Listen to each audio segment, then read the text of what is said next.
Coming up on today's show, Manchester City winning another trophy. What's that, 20 trophies in 10 years for Pep Guardiola? West Ham, oh my goodness.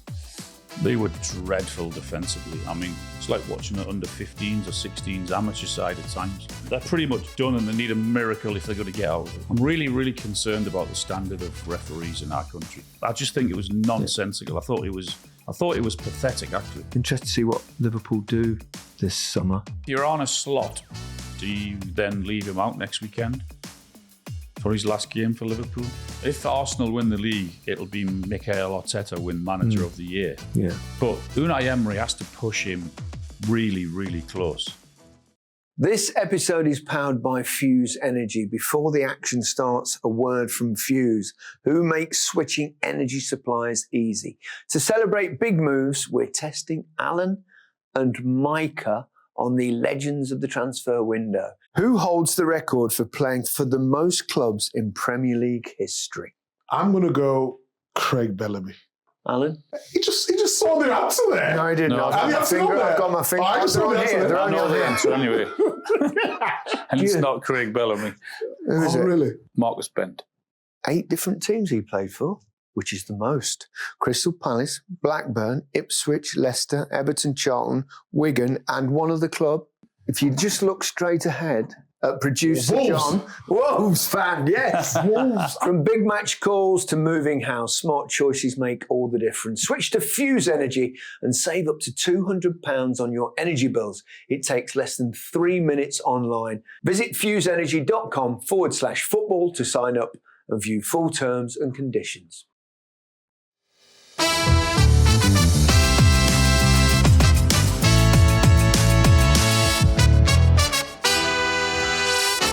Hello and welcome to The Rest is Football with Alan Shearer and me, Gary Lineker.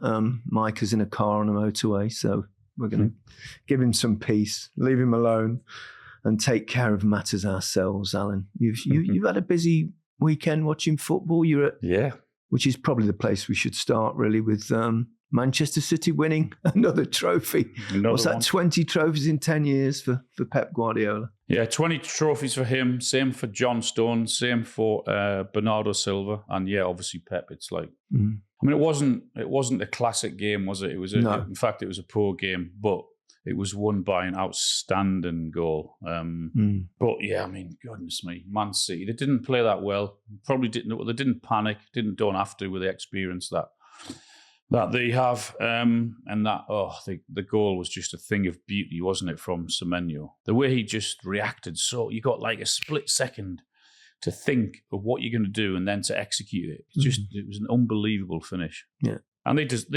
thought they were the better team. Chelsea sort of stopped them playing, did well in terms of stopping Doku, with Palmer coming back to help Gusto out on a regular basis, but it had nothing up front, Chelsea.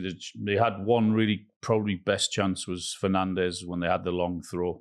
Yeah. Other than that, they didn't really create anything, Chelsea. Yeah. What was it like in the stadium, Al? You were great atmosphere. Co-commentating. It was a brilliant atmosphere. It was 2 sets of fans made it a really good atmosphere, but it wasn't, as I said, it wasn't a great game. We won't remember that game in years to come. We'll just remember City won it with a brilliant goal and not a lot else to talk about, but the City fans won't care about that, will they? Got their trophy, got another one.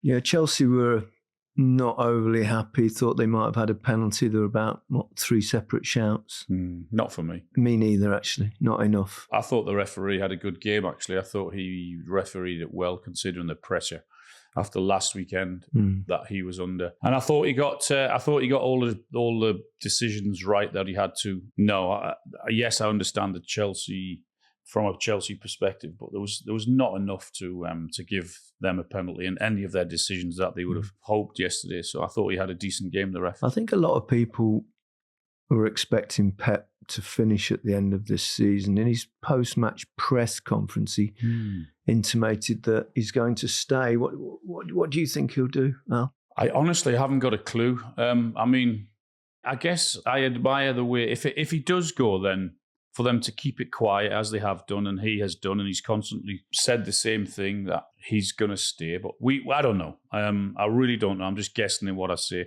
I hope he stays for another year, but if he decides to go out after after 10 years and 20 trophies and 2 trophies, and he'll still say they've got a chance. They have to go to Bournemouth and win, clearly. But yeah, whatever he decides, it's been a pleasure to watch his teams and how he's sort of dismantled everyone else and won everything that he has won. It's been incredible.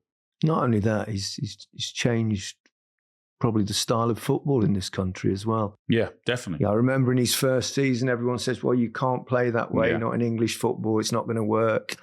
He proved everyone that wrong in that sense. He's incredibly intuitive, great imagination, tactical. I mean, sometimes it's not always worked for him, but by and large, I mean, we've been in the game a long time, Alan, and there's not many tactical changes, but he has definitely, things like the inverted fullbacks that everyone started to copy. Yeah.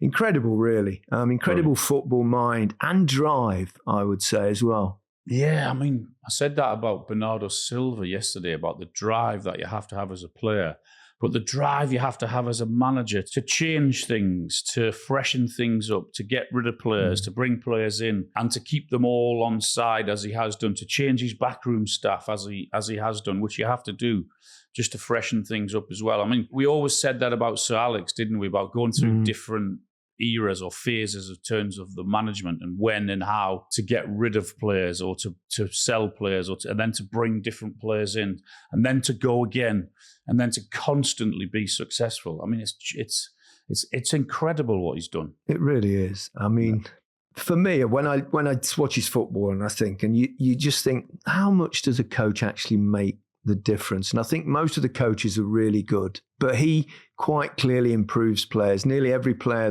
that's been under his wing has benefited from his time with Pep. I love the fact that if a player's unhappy, he just says, well, off you go. Yeah, see you later. Doesn't worry him, doesn't make it difficult for them. So I like his attitude. But also we should talk about Bernardo Silva because he's gone.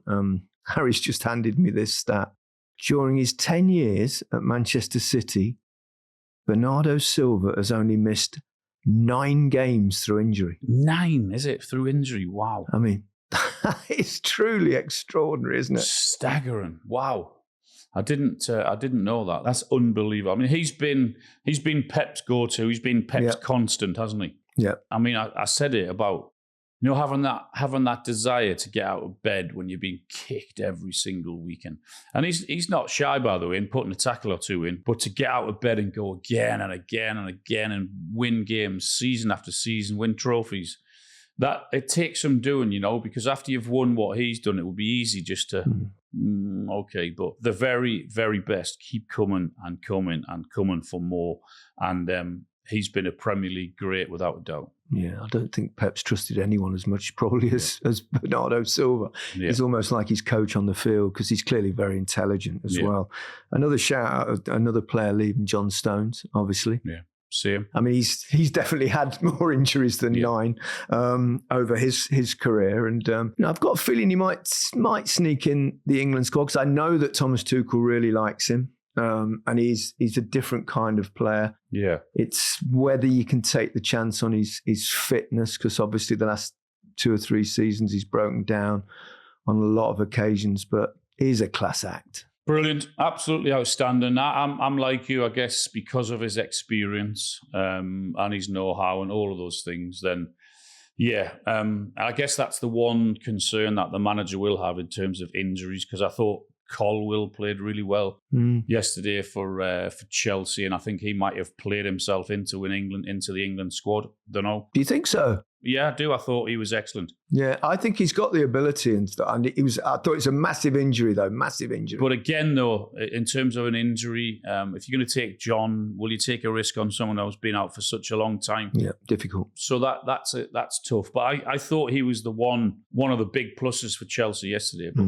in terms of John Stones, and very similar to Bernardo Silva. I mean, the career he's had at Manchester City and under Pep has been outstanding. Yeah, it's been a disappointing season in the end for Chelsea, but a little bit of news, obviously big news really for the Chelsea fans, is that Xabi Alonso is going to be the manager from next season. So, I mean, I was surprised at that. I think I don't think it's a gamble for Chelsea. I think it's a really good appointment for them. But I just, I was a little bit surprised. I think most of us thought, might go to possibly Liverpool, but I suppose you can't just sit out and wait. It is a club that's run differently to a lot of other clubs, and it's whether he can make that work, whether he can have a bit more say than perhaps previous coaches have had. But I mean, I think what he did at Leverkusen was extraordinary, and obviously it was a bit of a shit show at Real Madrid, but I'm not sure that was all down to him. I think the big difference, and I think it's a real noticeable difference, is he's been named a Chelsea manager rather than the Chelsea coach,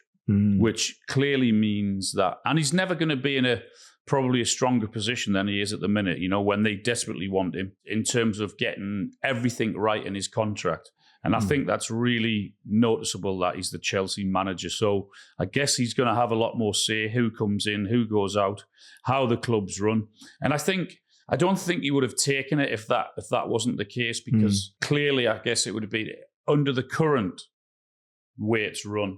Clearly that would be a massive gamble for him, and one that he probably wasn't prepared to take. Yeah. So I guess he's got everything in black and white, and he's going to have a major say, and rightly so, because up until now, it's a bonkers football club and clearly hasn't worked what they were trying to do. And he can see that. It doesn't take a genius to work it out. Everyone can see it. So I guess from his point of view, it was really important he got those bits ironed out, and it looks as if, rather than coach, he's the manager, which I think is a huge thing. Yeah, it's going to be really interesting to see how he does next season. You mentioned black and white there, Al. You were at the game watching Newcastle.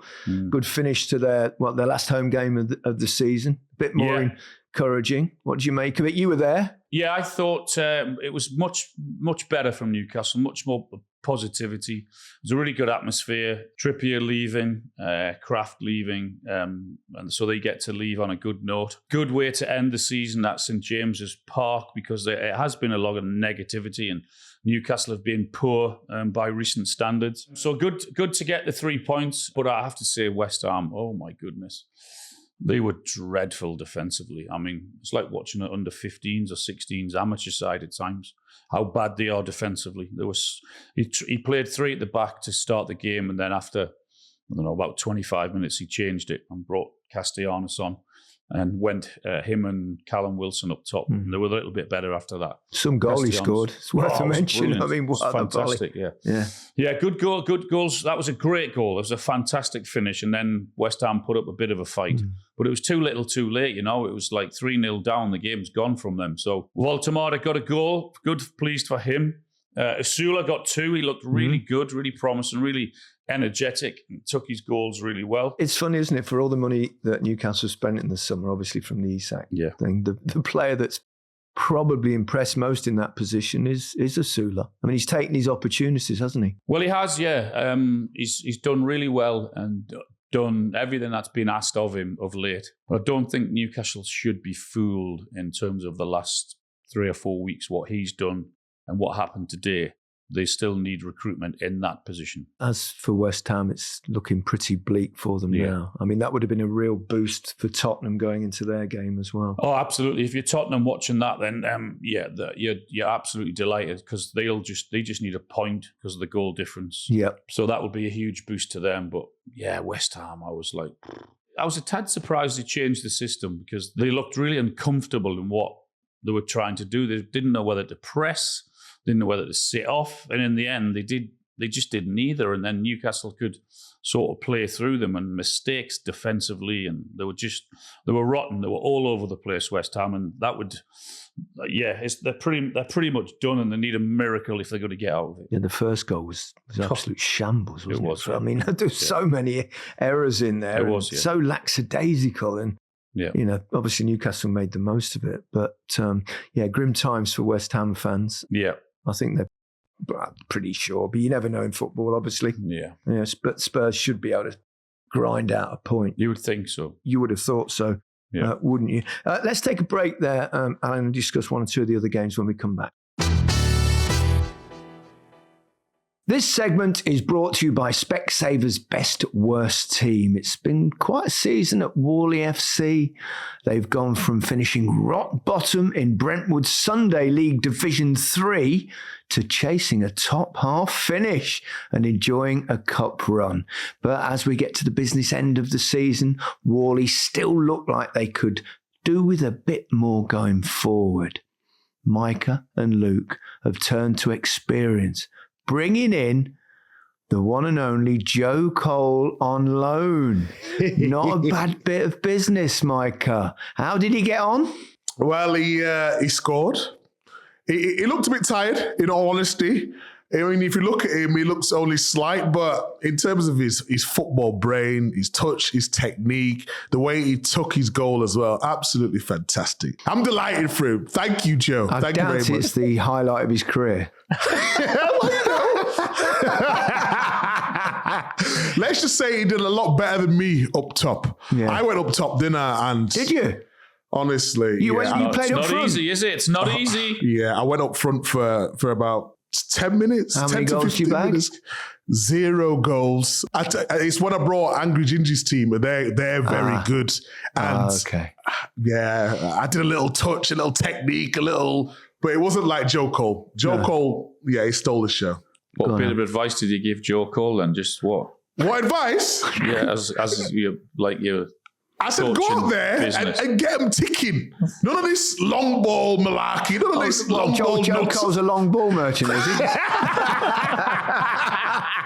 Man's said, a "No, what- technician. He's a wizard. None of that. Get on the ball, get us ticking. We needed to bring the old school new, because everyone thinks Sunday League, long ball and all that. But I wanted us to play. We won the game comfortably, I would say. And yeah, he was a massive part of that. You must be thrilled to have made a difference. You're obviously a natural born coach, Micah. You know what? I'm wasted. I'm wasted in the punditry scene. I've told you me guys. and I was saying that earlier.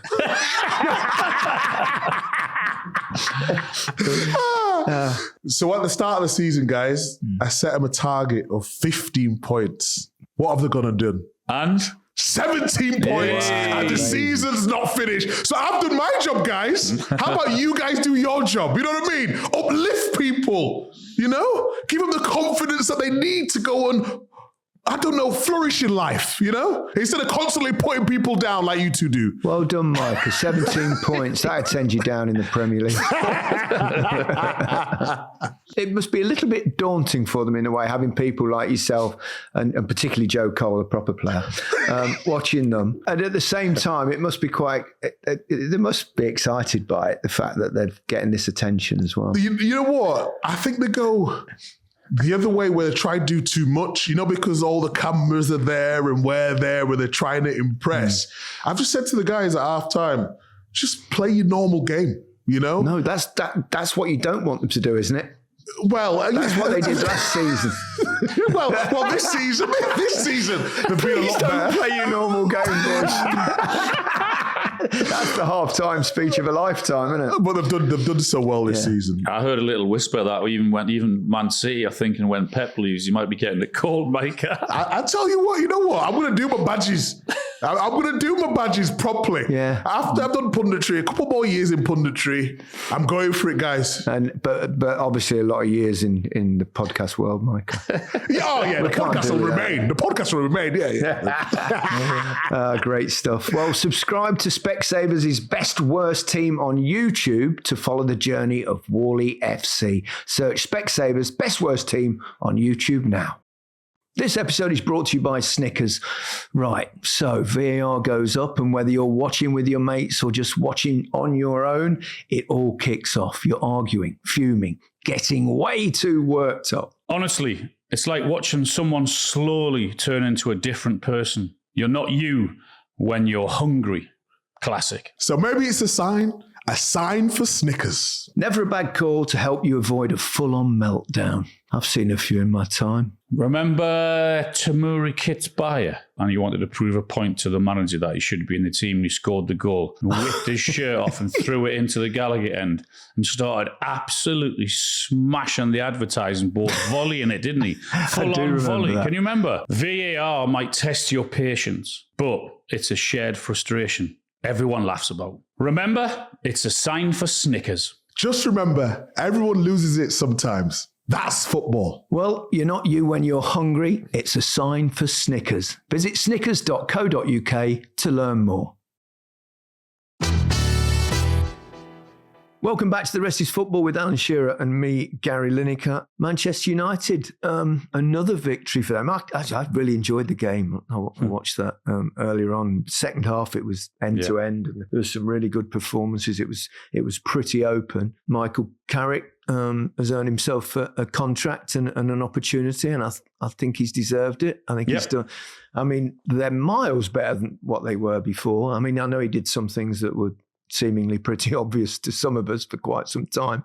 But it's one thing doing that and then turning those performances into victories. And all in all, very encouraging. Got them in the Champions League. I think he's calm, he's measured, he's obviously thoughtful in his tactics. I think he absolutely, totally merits that contract. 100%. I'm right. I'm exactly how you are, guys. I think he deserved the contract. It was just a matter of length of contract, really. I'm pleased he's got 2 years with a 1 year option. So they asked him to come in and do a job, and he's done that really, really well. So they wanted Champions League football. He's got that. Forget about one game a week and they didn't have Europe or whatever. He was asked to do a job and he's done that job really, really well. So for me, he deserved that contract. And now I guess they'll go out and they'll try and sign another 4 or 5 players to help them next season. And it'll be a lot tougher, obviously, with Champions League. And they have to go out and sign some players and add some quality to that team and to the squad. Yeah. But I'm pleased he's got the chance that he's going to be doing that. Of course, they would have benefited from the fact that they were only in one competition. That was the Premier League. So it is an advantage and it would be more difficult next season. And you look at the overall squad and it's probably not got enough depth. But at least now you can look at them and say as an 11, they're a very competitive side. They've got some excellent footballers. They're going to miss Casemiro. Yeah. No doubt about that. I think he's been excellent for them. Bruno, he's just a joyous footballer to watch. The way he finds space. And he could have, he's obviously equalled that record. He's joined Thierry Henry and Kevin De Bruyne now with 20 assists. You could see he was desperate for it. Another one. And Bruno missed that one, and he was on the floor. Yeah, he could have probably had about 5 assists in that game.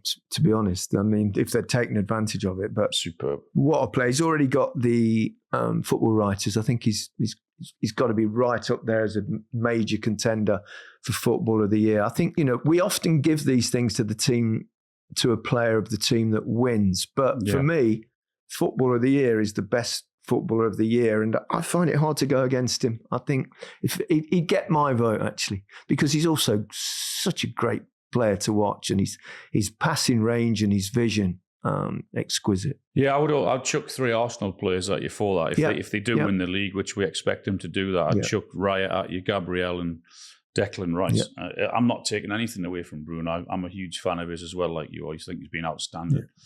God knows where Man United would be without him. But I would chuck those 3 names at you as well. Yeah, I wouldn't complain at all if either of those 3 were crowned Football of the Year. But I think he's the only other player outside of Arsenal, probably. Yeah, I agree. Yeah. Should Arsenal go on to do what they really should do? Talking of players in form, Morgan Gibbs-White. No players had more goal involvements in the competition since the start of March.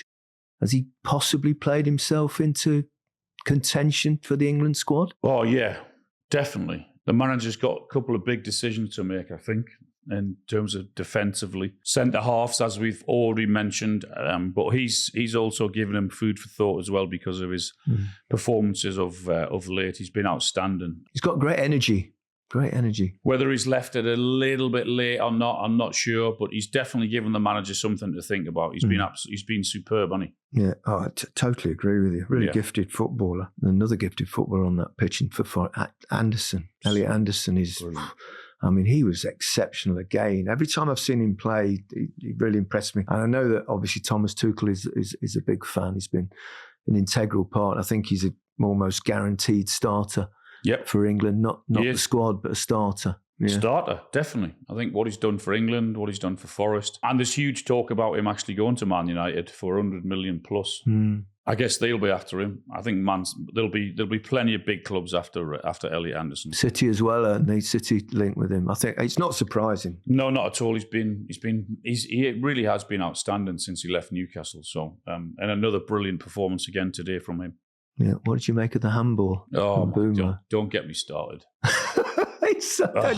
honestly, I'm really, really concerned about the standard of referees in our country. I think every country says the same. No, I guess that. Honestly, I feel as if we've got the lunatics running the asylum with the guys who are making the laws in football. For the referee to be asked to be going to the screen, and then for him to say, well, okay, it did hit his hip first, then his arm. But he's actually trapped the ball with his arm and his hip. Yeah. I mean, anyone with a football brain or anyone who is involved with football can see that is a clear handball. If he didn't spot it on pitch, fair enough. But for him to then go and look at several pictures and views of it and slow-mos and everything else that he's got, and then for him to come up with the idea to say, no, I don't think it was handball and it's hit his hip first, but I just think it was nonsensical. I thought it was pathetic, actually. I mean, the handball law is a bit of an ass. We know that at the moment. Yeah. So I was going to do this at the end, but I'd do it now.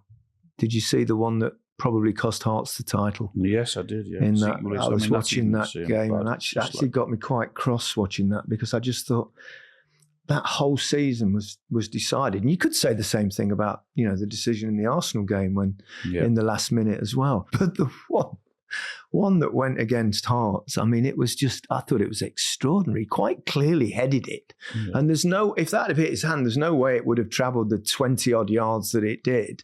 I mean, it's almost as though they need to be part of it. People's livelihoods are on the line here, by the way. Mm. People have not seen their club win a trophy, perhaps ever. Yet that title up in Scotland was decided by that decision. I just think I'm not even involved in it, and I don't watch a lot of Scottish football, but clearly this season I think it's been really interesting because of what Hearts have done. Yeah. For that decision to go for Celtic as it did, I don't accept it, and I guess I'm not a Hearts fan, so I can imagine how angry they are up there. We've got no skin in the game, obviously. It's not, but you just look at it and think that was wrong. I mean, it was so wrong, so wrong. And obviously, and then Celtic beat them right at the end. Yeah, and if that scoreline had been the case and that hadn't have been given, they would have won the league. Yeah, obviously. I know. I mean, the problem is, as you quite rightly said, it's all very well the referees monitor, sticking to the rules, this and that, but they're also the people now that are making the rules of football are referees. Yeah, I don't think that is helpful at all. No. The handball law in particular needs completely simplifying. Back to what it was, I would say. Anyone watching the game today clearly knows if you're involved in football, that is a handball all day, every day. I totally agree with you. Let's move on. Villa beat Liverpool pretty comfortably. I suppose the big story there, as much as anything else, and it's good to see Ollie Watkins returning to form, possibly at the right time, looking ahead to the summer for Liverpool. I suppose the big story there is the quotes from Mo Salah after the game, where he looked like he had a bit of a pop at Arne Slot. Let me read it out again for perhaps some people that didn't see it. He posted, "I've witnessed this club go from doubters to believers and from believers to champions. It took hard work and I always did everything I could to help the club get there. Nothing makes me prouder than that. Us crumbling to yet another defeat this season was very painful and not what our fans deserve. I want to see Liverpool go back to being the heavy metal attacking team that opponents fear and back to being a team that wins trophies. That is the football I know how to play, and that is the identity that needs to be recovered and kept for good. It cannot be negotiable, and everyone that joins this club should adapt to it." He goes on a little bit longer, but I think the key message in there is obviously going back to heavy metal football, which is, it seems to me, like a dig at the manager, the coach. He's dropped one on Arne Slot, hasn't he? There's no doubt about it. That's the message. And he very rarely puts anything out anyway or says anything. I mean, he said something when he did the press walk, didn't he, a couple of months back, when we all sort of picked up on that and he wanted to get his point across. Yeah. And he's dropped another one on the manager now. He's clearly got the hump about. Yeah, but I don't know. I know it's like there's a time and a place, isn't there? I don't think that was the right time.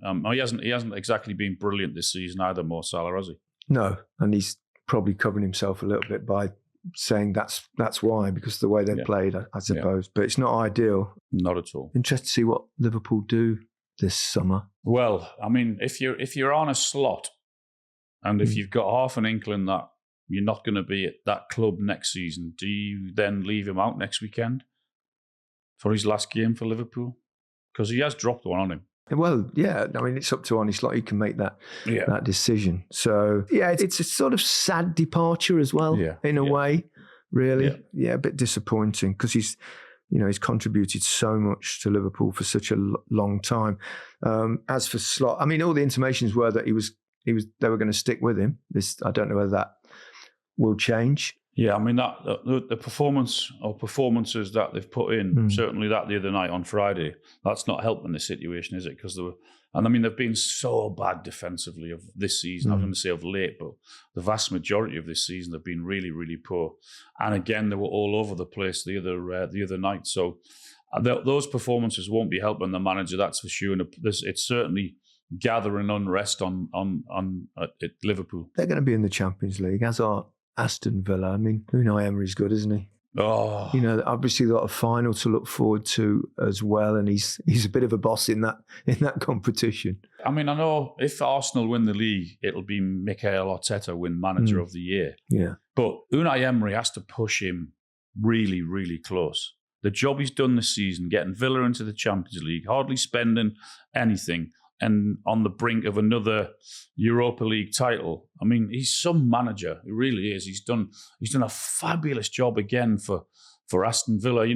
Because to go again to play every single Saturday or Sunday and Tuesday or Wednesday as they've done in Europe again is some going. He's done a marvellous job. Jumping back a little bit here, but Liverpool have leaked more than 50 goals in a 30-game Premier League campaign for the first time. 52. And you can see that's been an issue. Why do you think there's been such a fall-off defensively? I mean, Virgil's obviously in his 30s now. We don't get quicker as we get older, that's for sure. No. They've never seemed to got that quite right, the protective nature just in front of the back four as well, and they've often been exposed. What's your theory? Yeah, I guess it's not just the back four or the goalkeeper that have not been as good. The midfield have certainly not had the energy that they had last season. I guess, I mean, I've not seen every single Liverpool game, but I've seen a lot of them. But I don't think I'd be far wrong in saying, other than maybe Szoboszlai or an Ekitike, you could say have come out with any credit whatsoever at Liverpool this season, and all the others have been miles off their normal standard or what they were last year. It's a huge drop-off. Yeah, massive. They've lost 19 games this season across all competitions, and since they were last promoted to the top flight in 1962, only in 92, 93, where they lost 20 of the Reds suffered more defeats in a campaigme. Yeah, they've been miles off it, and we'll tip them for the title. I know. with the money that they've spent, I mean, even their signings have just not worked whatsoever. Other than perhaps Ekitike. I mean, Wirtz has been poor. Frimpong, Kerkez, who else? Isak clearly. Well, big injury. Not worked at all. So, and they're going to have to go again. They're going to have to spend a fortune again in the summer because they're miles off it. I wonder how much they've got in hand to spend, given how much they invested last summer. Obviously, it'll help them if they can get Isak fit, because we know he's a really quality footballer. But he's always had injuries, Isak, hasn't he? He's always had it's not as if he's played right throughout his career without having injuries. He's always had a couple of injuries throughout the season. So, yeah, it's a big summer for Liverpool. And Ekitike's got a bad injury as well. Yeah, he's going to be out for quite some time, and it's a tough one to come back from. And so whether Arne Slot's going to be there or not, we'll have to wait and see. Again, they've got a big decision to make. Yeah, they certainly have. Massive contrast to where they were 12 months ago. Yeah. Football, eh?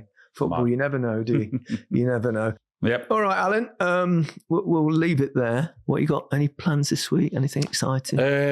What am I doing this week? I'm going to London tomorrow for a day with PLP for doing loads of interviews for different outlets for them. That you'll be getting told off for having to go at the referees again now. Again, yeah. Well, if they do their job, guys, we won't have a go at them. It's pretty simple, isn't it? I know it's a difficult job. It's a difficult job on the pitch, but it's not that difficult looking at VAR. But I think well, I've said it many times, VAR's pretty much unworkable in its current. Although current VAR way. did send him to the screen on this occasion. Yes. And true. it was the referee that, for me, gets it so wrong. So wrong. Yeah. I think I'm right in saying, I'm only saying this off the top of my head, I think it was the same referee that was on VAR when I think it was maybe Fernandes handled a ball, West Ham, and the PGMOL had to apologise and said the decision was wrong. Oh, right. I think I'm right in saying that. Oh, dear. Yeah. All right, let's blow the final whistle. Goodbye from me. Goodbye from me. Have a great week.